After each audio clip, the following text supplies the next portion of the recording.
आइए अब देखते हैं 9 खबरें बड़ी तेजी से। पहली बड़ी खबर, रक्षा मंत्री राजनाथ सिंह शंघाई सहयोग संगठन की बैठक में शामिल होने के लिए चीन पहुंच चुके हैं। कल सुबह एससीओ के मंच पर उनकी बाकी सदस्य देशों के रक्षा मंत्रियों के साथ बैठक होगी। चीन रवाना होने से पहले रक्षा मंत्री ने सोशल मीडिया पर पोस्ट करते हुए लिखा कि वो इस बैठक में भारत के वैश्विक शांति और सुरक्षा दृष्टिकोण को साझा करेंगे और आतंकवाद के खात्मे के लिए साझा प्रयासों पर भी जोर देंगे। केंद्र सरकार ने कांग्रेस नेता शशि थरूर को डिप्लोमेटिक आउटरीच के दूसरे राउंड में कई देशों की यात्रा पर भेजा है। कांग्रेस अध्यक्ष मल्लिकार्जुन खड़गे ने शशि थरूर पर कटाक्ष करते हुए कहा कि कुछ लोगों के लिए देश से पहले मोदी हैं। इस पर थरूर ने लिखा, उड़ने की इजाजत मत मांगो, पंख आपके हैं, आसमान किसी का नहीं। 10वीं की परीक्षा को लेकर सीबीएसई का बड़ा फैसला आया है। अगले साल से 10वीं के एग्जाम साल में 2 बार होंगे। परीक्षा का पहला चरण फरवरी और दूसरा मई में होगा। नए परीक्षा पैटर्न के मुताबिक पहली परीक्षा सभी छात्रों के लिए जरूरी, जबकि दूसरी वैकल्पिक होगी। ड्रग्स केस में अकाली नेता बिक्रम मजीठिया को आज गिरफ्तार कर लिया गया। ये गिरफ्तारी आय से अधिक संपत्ति के केस में हुई है।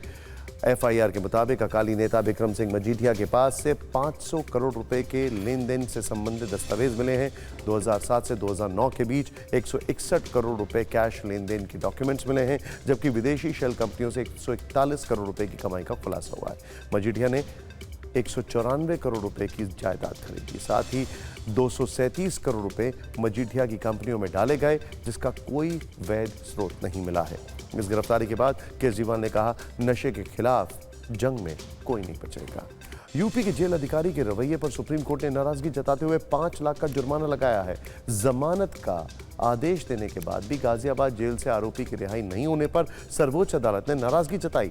कोर्ट ने डीजी कारागार से कहा कि आदेश वैध था, जाली नहीं। अफसर को आदेशों का पालन करना सिखाएं। सुप्रीम कोर्ट ने आज कहा कि देश की जांच एजेंसियां सीधे वकीलों को समन नहीं कर सकती, कि न्याय के प्रशासन की स्वतंत्रता के लिए खतरा है। पीठ ने कहा कि पुलिस या जांच एजेंसी वकील को सिर्फ इसलिए समन करती है क्योंकि उन्होंने किसी पक्ष को कानूनी सलाह दी है, तो ये वकालत के पेशे की स्वतंत्रता को कमजोर करेगा। बॉम्बे हाई कोर्ट ने महाराष्ट्र विधानसभा चुनाव पर वंचित बहुजन अघाड़ी के अर्जी को खारिज कर दिया है। याचिका में शाम 6 बजे के बाद हुई वोटिंग को चुनौती देते हुए 76 लाख वोटों में गड़बड़ी की दलील दी गई थी। पीठ ने सवाल किया कि लोकसभा चुनाव में शाम 6 बजे के बाद मतदान को चुनौती क्यों नहीं दी गई। भारत की एचएएल और अमेरिका की जी एरोस्पेस मिलकर भारत में जेट इंजन बनाएंगी। यह डील अगले साल मार्च तक फाइनल हो जाएगी। इसके तहत F414 जेट इंजन के निर्माण के लिए भारतीय कंपनी को हाईटेक तकनीक ट्रांसफर की जाएगी। यह इंजन तेजस मार्क 2 और एडवांस मीडियम कॉम्बैट एयरक्राफ्ट को दमदार बनाएंगे। जम्मू कश्मीर से लेकर गुजरात तक भीषण बारिश का प्रकोप देखने को मिल रहा है। जम्मू की तवी नदी में बाढ़ आने के बाद 9 लोग फंस गए, जिन्हें पुलिस और एसडीआरएफ के जॉइंट ऑपरेशन में बचाया गया। जबकि सूरत में बारिश के बाद हर तरफ तबाही का मंजर दिखा।